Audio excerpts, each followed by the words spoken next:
عام طور پر آج اس مسئلے کو بیان کرتے ہوئے خطیب حضرات یہ بات کرتے ہیں کہ سورہ فاتحہ نماز کا رکن ہے اور اس کو پڑھنا فرض ہے. جو آدمی نماز میں سورہ فاتحہ نہیں پڑھتا اس کی نماز نہیں ہوتی. ہم کہتے ہیں بھئی دیکھو اس موقع پہ دلائل تو ہماری اپنی جگہ، الزامی لحاظ سے یہ بات بنتی ہے کہ یہی صاحب ارشاد الحق عصری صاحب انہوں نے بھی یہ بات لکھی ہے، اور ان سے پہلے یہ مشہور غیر مقلد عالم گزرے ہیں جن کا نام محمد گھندلوی صاحب ہے. ان کی کتاب ہے خیر الکلام فی وجوب الفاتحہ خلف الامام. انہوں نے یہ بات لکھی ہے کہ امام بخاری سے لے کر ہمارے دور تک جتنے لوگ بقول ان کے اہل حدیث یا محدثین ہوئے ہیں ان میں سے کسی کا یہ دعویٰ نہیں ہے کہ کوئی آدمی دیانتدارانہ تحقیق کرے اور امام کے پیچھے فاتحہ کو ضروری نہ سمجھے تو اس کی نماز باطل ہے.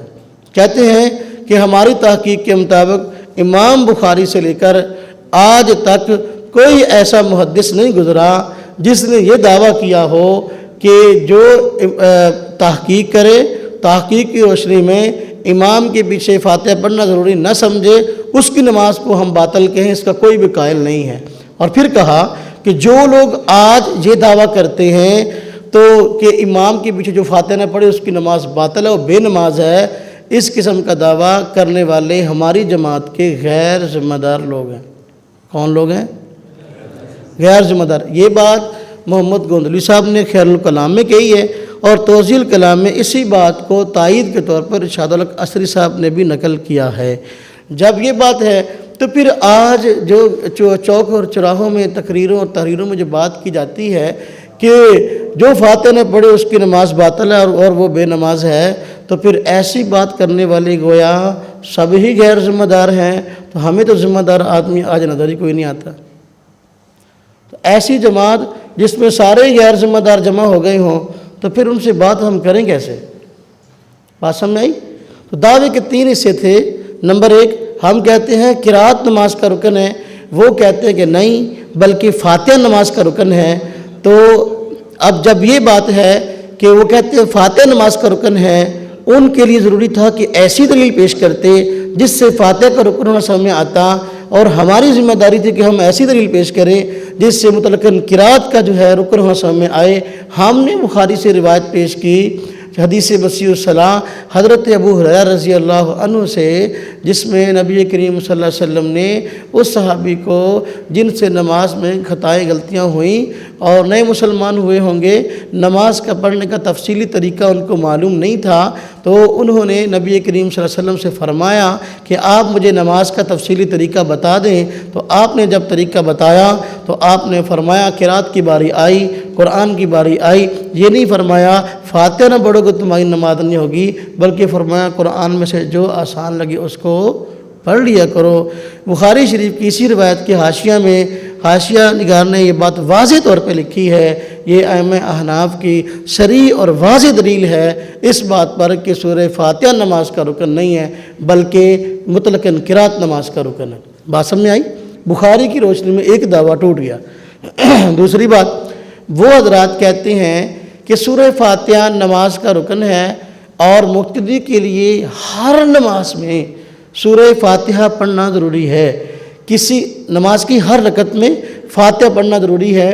کسی رکعت میں سورہ فاتحہ نہیں پڑھے گا اس کی نماز نہیں ہوگی. توجہ فرمانا ذرا. مثلا 4 رکعتیں اگر ایک نماز کی ہیں، بالفرض ظہر کی نماز ہو، عصر کی نماز ہو، عشاء کی نماز ہو، تو اگر کوئی آدمی 3 رکعتوں میں سورہ فاتحہ پڑھتا ہے، کسی ایک رکعت میں سورہ فاتحہ نہیں پڑھتا، تو ان حضرات کے بقول اس کی نماز نہیں ہوگی. جبکہ جو دلیل یہ بخاری شریف سے پیش کرتے ہیں اس روایت کا تقاضا یہ نہیں ہے. اس روایت کا تقاضا یہ دیکھیں، بخاری شریف میں روایت یا مختلف کتب میں پیش کی جانے والی جو روایت ہے اس کے مختلف الفاظ ہیں. خلاصہ لا صلاۃ الا بام القرآن، اس آدمی کی نماز نہیں ہوتی جو سورہ فاتحہ نہ پڑھے. اب بات یہ ہے کہ اس آدمی کی نماز نہیں ہوتی جو نماز میں سورہ فاتحہ نہ پڑھے. نماز میں سورہ فاتحہ جس آدمی نے 4 رکعتوں کے اندر 3 رکعتوں میں پڑھی ہے، 1 رکعت میں نہیں پڑھی، اس نے فاتحہ پڑھ لی کہ نہیں پڑھ لی؟ اس کی نماز ہو جانی چاہیے کہ نہیں ہو جانی چاہیے؟ یہ حدیث کہتی ہے کہ اس کی نماز ہو جانی چاہیے، لیکن غیر مقلد حضرات کہتے ہیں کہ اس کی نماز نہیں ہوتی۔ تو یہ حدیث تو خود ان کے اپنے مخالف جا رہی ہے۔ نبی پاک صلی اللہ علیہ وسلم فرمایا جو آدمی نماز میں فاتحہ نہیں پڑھتا اس کی نماز نہیں ہوتی۔ تو جس نے 3 رکعت کے اندر پڑھ لی تو اس نے اس حدیث پر عمل کر لیا کہ نہیں کر لیا؟ کر لیا۔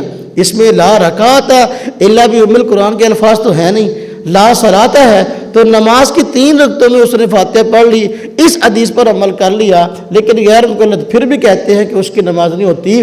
معلوم ہوا غیر مقلدوں کے پاس بخاری شریف میں، مسلم شریف میں اپنے اس موقع پر صحیح دلیل موجود نہیں ہے، بلکہ دعویٰ کچھ اور ہے، دلیل کچھ اور پیش کرتے ہیں۔ ہم کہتے ہیں کہ اپنے دعوے پر جو ہے دلیل پیش کرو، تاکہ جو ہے کھری بات لوگوں کے سامنے واضح ہو جائے کہ بھئی بات ہے کیا صحیح، موقف ہے کیا صحیح، دلیل ہے کیا۔ بھئی پہلے موقف اس لیے عام طور پر غیر مقلد حضرات اپنا عام طور پر جو نزاعی مسائل ہیں ان میں اپنا موقف پیش نہیں کرتے تفصیلی، بلکہ دلائل پیش کرنا شروع کر دیتے ہیں، موقف کو مبہم رکھتے ہیں۔ جب موقف کو مبہم رکھتے ہیں تو پھر دلائل بھی مبہم پیش کرتے ہیں، تاکہ کسی بھی طریقے سے ہم پھنس نہ جائیں اور ہم پر اعتراض نہ ہو جائے۔ ترک رفع الیدین کا مسئلہ ہے، وہاں بھی یہی بات ہے۔ آمن بالشرک کا مسئلہ ہے، وہاں بھی یہی بات ہے۔ اکثر مسائل میں یہی صورتحال ہے۔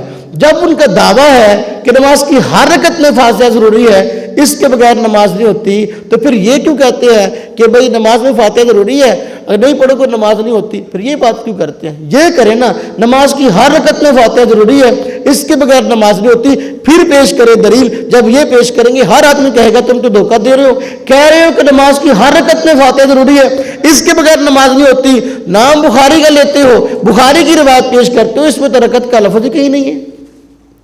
بات سمجھ میں آئی کہ نہیں آئی جی؟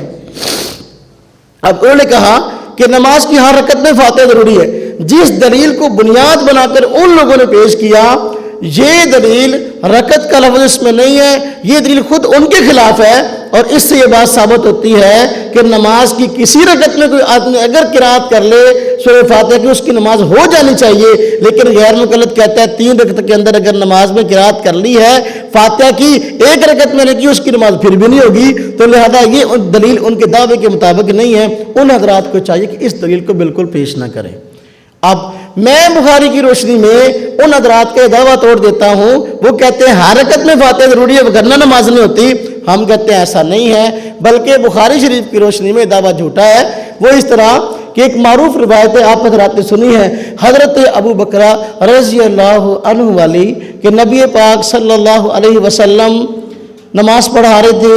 حضرت ابو بکر رضی اللہ عنہ نماز میں آئے اس وقت جس وقت کے نبی پاک صلی اللہ علیہ وسلم رکوع کی حالت میں تھے، تو یہ مسجد میں بھاگ کر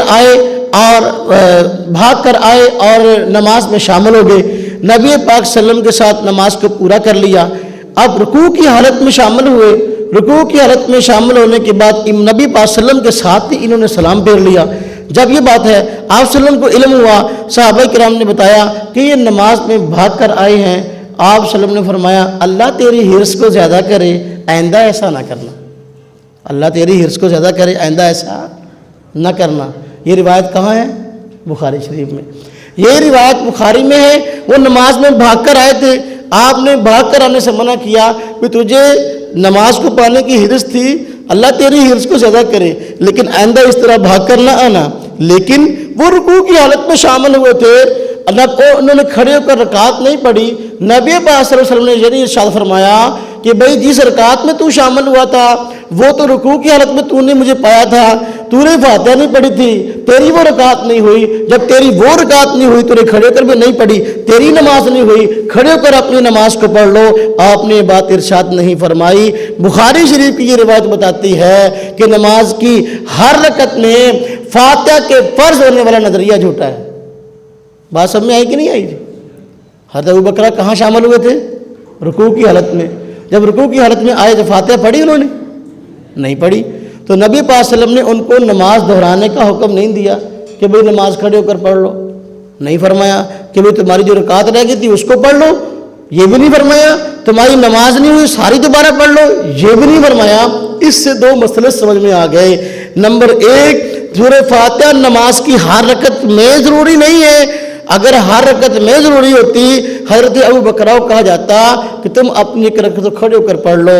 یہ نہیں. نمبر دوسری بات, جو امام کے ساتھ رکوع کی حالت میں مل جائے, مدرک رکوع سے بولتے ہیں, جو رکوع کی حالت میں مل جائے اس کی وہ رکعت شمار ہو جاتی ہے. اس سے دونوں مسئلے سامنے آتے ہیں. اور غیر مقلدین کی ایک بہت بڑی جماعت اس بات کی قائل ہے کہ جو آدمی امام کو رکوع کی حالت میں آ کر پالے, اس نے فاتحہ نہ پڑھی ہو, اس کی وہ رکعت شمار ہو جاتی ہے. جب یہ بات ہے تو پھر یہ دعویٰ عملاً خود جھوٹا ہو گیا کہ نماز کی ہر رکعت میں فاتحہ ضروری ہے, نہیں پڑھو گے نماز نہیں ہوتی. جب وہ رکوع کی حالت میں آ کر مل گیا, تم نے کہا اس کی رکعت ہو گئی ہے, اب اس کو اس رکعت کو پڑھنے کی ضرورت نہیں ہے, تو پھر یہ دعویٰ جھوٹا ہو گیا کہ نماز کی حالت میں فاتحہ ضروری ہے, تو اس نے تو فاتحہ پڑھی نہیں ہے. بات سمجھ میں آئی کہ نہیں آئی جی؟ اس پہ مستقل دلائل موجود ہیں, حوالہ جات موجود ہیں. ایک مستقل رسالہ ہے, سیالکوٹ کے عالم ہیں غیر مقلد, ان کا نام ہے مولانا منیر قمر صاحب, مشہور غیر مقلد عالم ہیں. انہوں نے خود رکوع کی رکعت کے نام سے ایک رسالہ لکھا ہے. اس میں انہوں نے اسی موقف کو ترجیح دی ہے کہ رکوع کی حالت میں کوئی آدمی امام کو پالے تو وہ رکعت شمار ہو جاتی ہے, اس رکعت کو دوبارہ پڑھنے کی ضرورت نہیں ہے. اسی طرح فتاوی علماء حدیث میں اور دیگر کتب کے اندر اس پہ حوالہ جات موجود ہیں مختلف علماء غیر مقلدین کے کہ امام کو رکوع کی حالت میں پالو تو اس کی رکعت ہو جاتی ہے. جب یہ بات ہے عملاً یہ دعویٰ جھوٹا ہو گیا کہ نماز کی ہر رکعت میں فاتحہ ضروری ہے, اور بخاری شریف نے ان کے اس دعوے کو توڑ دیا. بات سمجھ میں آ گئی؟ دعوے کتنے سے تھے؟ 3, 2 ٹوٹ گئے. ہاں جی, عام طور پر جو دلائل دیتے ہیں نا وہ بخاری اور مسلم سے دیتے ہیں نا, تو بخاری اور مسلم سے ہی ان کا یہ دعویٰ ٹوٹ رہا ہے. اب میں آپ سے پوچھتا ہوں, جو کہتے ہیں مقتدی کے لیے فاتحہ ضروری ہے اور نماز کی ہر رکعت میں ضروری ہے, حضرت ابو بکر رضی اللہ عنہ مقتدی تھے یا امام تھے؟ مقتدی تھے. جب وہ مقتدی تھے ان کی رکعت جو ہے فاتحہ کے بغیر ہو گئی ہے, تو اس سے تو تیسرا دعویٰ بھی ٹوٹ گیا. تم کہتے ہو مقتدی کے لیے فاتحہ ضروری ہے. اگر مقتدی کے لیے فاتحہ ضروری ہوتی, حضرت ابو بکر رضی اللہ عنہ نے فاتحہ نہیں پڑھی تھی, ان کی نماز ہو گئی ہے, تو پھر آج تم کیسے کہتے ہو کہ تمہاری نماز نہیں ہوگی؟ تو مقتدی والا مسئلہ بھی حل ہو گیا, ہر رکعت والا مسئلہ بھی حل ہو گیا, اور نماز کا رکن کیا ہے, مطلق فاتحہ ہے یا مطلق قرات ہے, یہ مسئلہ بھی حل ہو گیا. یہ تینوں دعوے بخاری کی روشنی میں ٹوٹ گئے, تینوں دعوے بخاری کی روشنی میں ٹوٹ گئے. اور مسلم شریف میں خود روایت موجود ہے, حضرت ابو موسیٰ اشعری رضی اللہ عنہ سے روایت موجود ہے, وَإِذَا قَرَأَ فَأَنصِتُوا, نبی کریم صلی اللہ علیہ وسلم نے ارشاد فرمایا جب امام قرآن پڑھے تو تم چپ رہو. جب امام قرآن پڑھے تم, یہ روایت کہاں ہے؟ مسلم شریف. اس کو ضعیف کہہ سکتے ہیں؟ جو روایت مسلم شریف میں موجود ہے تو اس کے متعلق تو وہ بھی کہتے ہیں کہ اس میں کوئی روایت ضعیف نہیں ہے, بخاری شریف میں کوئی روایت ضعیف نہیں ہے. اب جب ہم بخاری سے روایت پیش کر رہے ہیں اپنے موقع پر, جب ہم دلائل پیش کر رہے ہیں مسلم شریف سے, اب ہمارے دلائل کو دیکھ کر آنکھیں چرانا اور پھر ہیلے اور بہانے اختیار کرنا, یہ تو اہل حق کا شیوہ نہیں ہے. جب یہ بات ہے, اب میں اس اپنے موقف کو تھوڑا سا اور کھولتا ہوں, پھر آگے اس بات پہ آئیں گے کہ ان کا موقف کیا ہے. میں عرض کر رہا تھا اب تک کہ سبق کا خلاصہ ہوا کہ ہمارے ہاں مطلقاً قرات نماز کا رکن ہے, ان حضرات کے ہاں سورہ فاتحہ نماز کا رکن ہے. ہمارے ہاں مطلقاً قرات نماز کا رکن ہے. منفرد آدمی کے لیے نماز میں قیام کی حالت میں قرات ضروری ہے, اور امام کے لیے یا قیام کی حالت میں قرات ضروری ہے. اب مقتدی کے لیے قرات ضروری نہیں ہے, اس لیے کہ امام مقتدی کی نماز کا ذمہ دار ہے اور مقتدی کا وکیل ہے. قرآن و سنت کی روشنی میں فیصلہ یہ ہے کہ چونکہ وہ امام مقتدی کا وکیل ہے اور اس کی نماز کا ذمہ دار ہے, جس طرح کہ ایک حدیث میں آپ نے فرمایا الامام ضامن, امام ضامن ہوتا ہے. جب وہ مقتدی کی نماز کا ضامن ہے تو پھر اب امام نے قرات کر لی ہے, مقتدی کے لیے کافی ہو جائے گی, مقتدی کو کرنے کی ضرورت نہیں ہے. اور یہ نماز والا رکن جو مقتدی کا تھا وہ امام اس کی طرف سے ادا کر دے گا, کافی ہو جائے گا. یہ ہمارا موقف تھا. ان کا جو موقف تھا اس کے 3 حصے تھے, تینوں حصے بخاری شریف کی روشنی میں ٹوٹ گئے.